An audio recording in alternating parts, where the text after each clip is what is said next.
আপনি জানেন না আপনার ছেলেটা অনেক আগেই জেনাকারী হয়ে গেছে, আপনি টের পান নাই।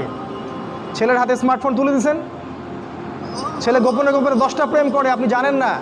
ও দুধ খায় না এখন, আপনি মনে করছেন যে ও দুধ খায়। ও অনেক ম্যাচিউরড হয়ে গেছে। আপনার মেয়েকে দেখে মনে হয় খুব পর্দা করে, দেখেন ভিতরে ভিতরে কোনো ছেলের সাথে সম্পর্ক তৈরি করে ফেলছে। অনেক ঘটনা ঘটে যায়, আমরা সরল মনে অনেক কিছু করি। আপনার ওয়াইফকে দেখেন, আপনি যখন বাসায় থাকেন না কি করে না করে মনিটরিং করেন, টিভি বন্ধ করে দেন, সিরিয়াল টিরিয়াল বন্ধ করেন। এমন কারোর সাথে মিশতে দিবেন না যে আপনার ছেলেকে, আপনার মেয়েকে, আপনার বোনকে, আপনার মাকে বিপথে নিয়ে যাবে। কঠোর হন পরিবারের উপরে, কারণ আপনাকে আল্লাহ পাক আপনার পরিবার সম্পর্কে জিজ্ঞাসাবাদ করবেন, অবশ্যই জিজ্ঞাসা করবেন। বিশ্বাস করেন আল্লাহ পাক কিয়ামতের মাঠে আপনাকে আপনার পরিবার সম্পর্কে জবাবদিহি করাবেন প্রত্যেকটা বিষয়। আপনি দাওয়াত দেন, চেষ্টা করেন, তারপরে যদি ছেলে বেলাইনে যায় সেটা